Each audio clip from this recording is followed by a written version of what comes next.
Assertiveness. Assertiveness can be a tricky skill to develop. It benefits hugely from focused practice. There is a thin line between assertiveness and aggression, and it is easy, even for smart people, to mix them up. So, what's the difference? Assertiveness is related to balance, being clear about your needs and taking into consideration the needs of others. Aggression is based on winning without any thought of the rights or feelings of others and might even be seen as bullying.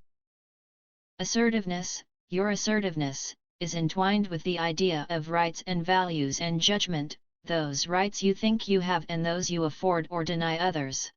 Smart leaders don't dominate non-assertive people but include and involve them. Equally, smart people resist the pressure of excessively dominant or aggressive behavior. Being assertive protects one from being taken advantage of, and helps to achieve one's own goals and reduce anxiety. It also protects those less capable of exercising or expressing their own rights. Assertiveness is about making choices and should be used selectively as part of your overall range of behaviors, dialed up or down depending on the situation or context. Example: Angela was on a call when Mark, the partner to whom she reported, entered her office without knocking.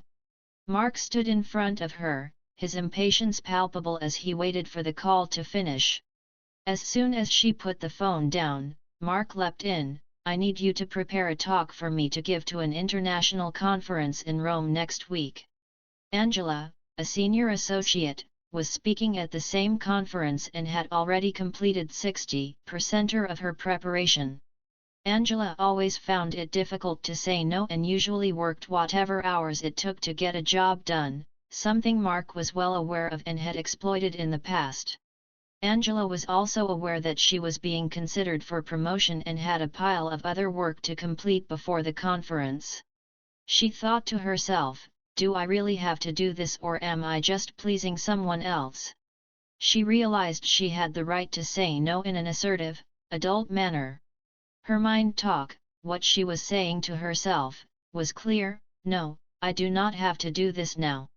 In response to escalating pressure from Mark, she replied, "I appreciate you need to get this done, Mark, but I am unable to deliver what you need in the time available." As Mark continued to press her, Angela, secure in her thinking about her rights, made steady eye contact and with firm, open hand gestures confirmed, "I know you need help, Mark, but it is just not possible for me to deliver for you just now." Mark left her office to find someone else to prepare the paper for him. Angela felt surprisingly calm and justified in the way she had judged the situation, stood her ground and quietly, yet assertively, refused the request. Do this. Be aware of your rights and value them.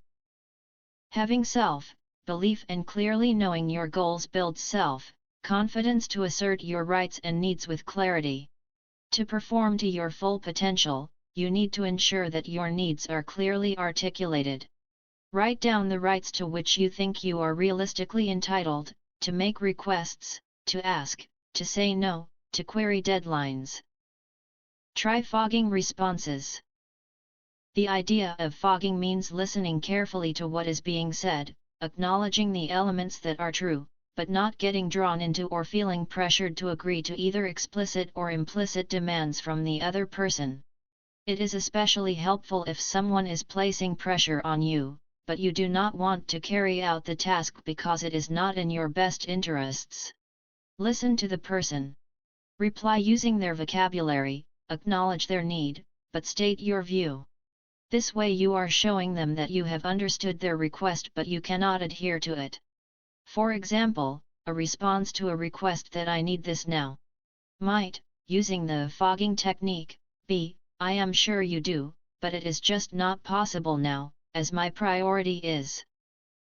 Accept that you cannot control the behaviors of others. If colleagues react to your assertiveness in an angry or resentful way, do not react to them in the same way. You can only control your own behavior, so stay calm and measured to help dissipate the anger. Be respectful and say or remake your request assertively. Learn and practice saying no. When you do have to say no, try to explore an alternative solution that works for everyone. This can be hard, but it's critical if you want to become more assertive.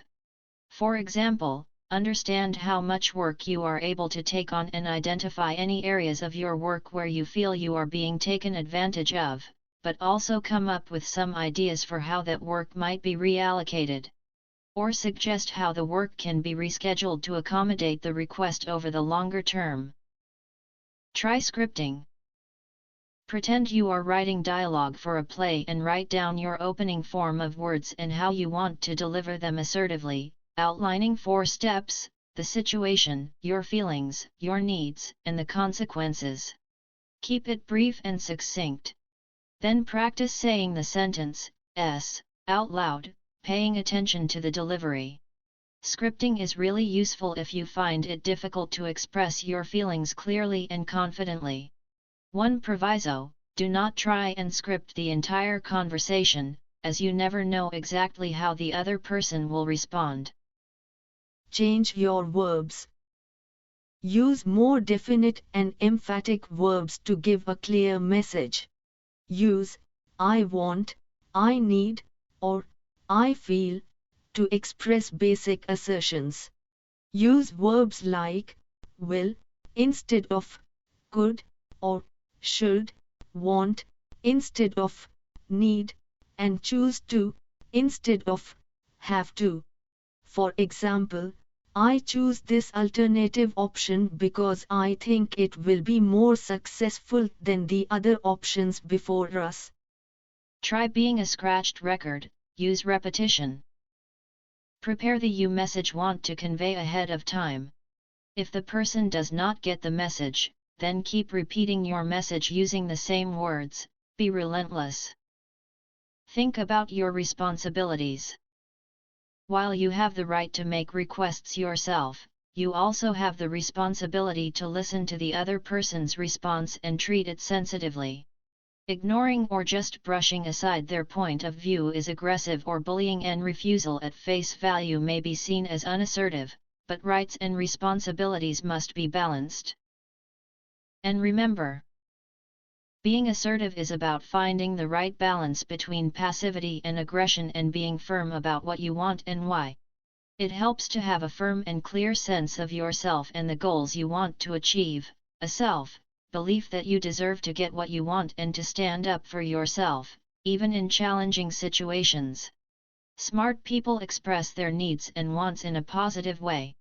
They know when and how to say no firmly and use assertive communication techniques to communicate their thoughts and feelings firmly and directly, enhanced by appropriate body language. See the section on body language. It takes practice to become assertive. Smart people find mastering assertiveness helps them to become more productive, to have more power and control over themselves, and to earn the respect of their colleagues.